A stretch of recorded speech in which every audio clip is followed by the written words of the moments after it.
गइरहेका छौँ। एआईले कसरी काम गर्छ? अब यहाँ स्क्रिनमा हेरौँ। न्यू लेयर, मार्केट टुल लिएको छु मैले। पावर अफ आर्टिफिसियल इन्टेलिजेन्स, यसको पावर कस्तो छ, यसले कसरी काम गर्छ, यसको बारेमा चाहिँ अब हामी जान्न गइरहेका छौँ।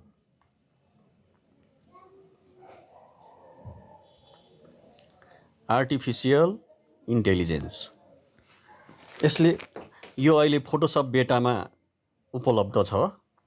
यो फोटोसप बेटा कसरी चलाउने, जेनेरेटिभ फिल कसरी गर्ने, यसले के काम गर्छ, यसको बारेमा हामी आज जान्नेछौँ। फोटोसपले अहिले नयाँ अपडेट ल्याएको छ, बेटा भर्जन भनेर। त्यो अब यहाँ हेरौँ। जस्तो मैले कपाललाई रफ सिलेक्सन गरेँ। रफ सिलेक्सन गरिसकेपछि यहाँ एउटा जेनेरेट भन्ने एउटा आउँछ। त्यहाँनिर कुल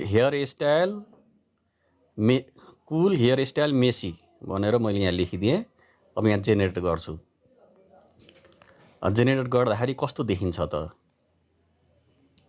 त्यो अब हामी यहाँ हेर्दैछौँ। जेनेरेट गर्न केही टाइम लाग्छ। जेनेरेट हुँदैछ।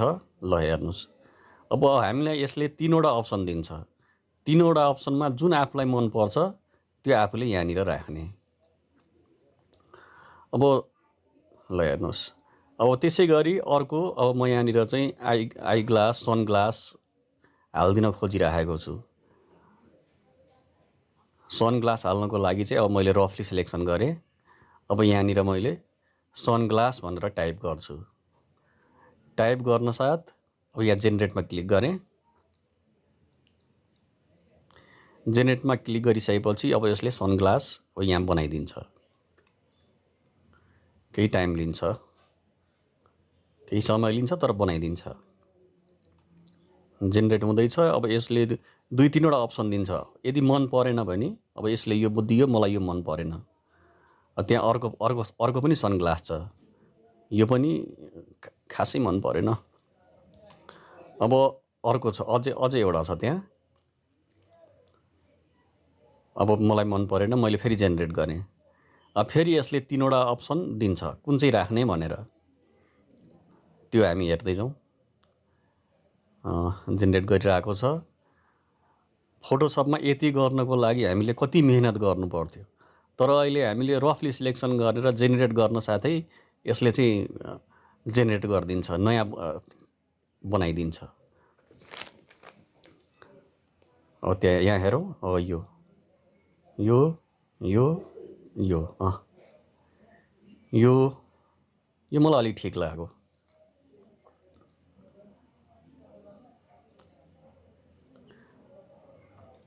यो अलिक ठिक लाग्यो। अब त्यसै गरी अब यसमा चाहिँ मलाई यहाँ दारी आफ्नो गालामा दारी हाल्न मन लाग्यो भने यो गालामा पनि रफली सिलेक्सन गर्ने।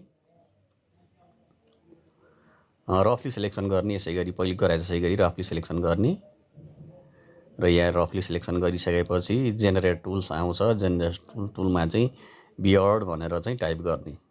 टाइप गर्नुसाथ जेनेरेट गरिदिने। यति गर्नको लागि फोटोसपमा हामीले कति मेहनत गर्नु पर्थ्यो, कति दुःख गर्नु पर्थ्यो, र बल्ल हामीले चाहिँ अनि मात्र हामीले चाहिँ एउटा राम्रो किसिमको चाहिँ मोडिफिकेसन गर्न सक्थ्यौँ। तर यो एआई टुलले कति सजिलो गरिदिएको छ। यो दारी मलाई मन परेन। अर्को पनि छ त्यहाँनिर। ल यो चाहिँ अलिकति ट्याक्क मिलेको जस्तो देखियो। अब यो मलाई मन पर्यो। ल मैले त्यो माथिकोलाई चाहिँ अब पावर अफ आर्टिफिसियल इन्टेलिजेन्स भनेर मैले जुन लेखेको थिएँ त्यसलाई चाहिँ मैले देखाउन खोजेको थिएँ। पहिले अडियो थिएन मेरो भिडियोमा, अहिले अडियो राखेको हुनाले चाहिँ ल यसलाई मैले रेड कलर गरिदिएँ।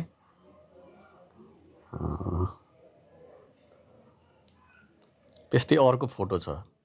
यसले फोटोलाई हुबहु कसरी बनाउँछ भन्ने कुरो हामी अर्को फोटोमा देख्न सक्छौँ। अर्को फोटोमा चाहिँ जति भाग छ त्योभन्दा बढी भाग हामीले राख्यौँ भने त्यो फोटो बनाइदिन्छ। जस्तो अब यहाँनिर चाहिँ एउटा अर्को फोटो मैले खोलेँ। त्यो फोटोमा चाहिँ म यहाँ यसको इमेज क्यानभास साइज बढाउँछु। पहिले इमेज साइज 300 गर्छु, अनि इमेज साइजमा गएर क्यानभास साइज बढाइदिन्छु। क्यानभास साइज त्यो फोटोभन्दा धेरै। जस्तो यो फोटोमा नआएको भाग पनि यसले चाहिँ एआई टुलले अटोमेटिक बनाइदिन्छ। जस्तो यति भयो, योभन्दा वरिपरि त्यसको ढाड छैन, तल घाँसहरू छैन, पछाडि वरिपरि घाँसहरू छैन। तर अब यसमा चाहिँ त्यसले निकालिदिन्छ। मैले सिलेक्ट गरेँ, सिलेक्टमा गएर सिलेक्ट इन्भर्स गरेँ। इन्भर्स गर्न साथ अब यहाँ केही गर्नु पर्दैन, सिर्फ जेनेरेट टाइप गर्ने बित्तिकै यसले अब जेनेरेट गरिदिन्छ। त्यो बाछाको ढाड पनि बनाइदिन्छ, तलको घाँसहरू पनि राखिदिन्छ, अटोमेटिक बनाइदिन्छ।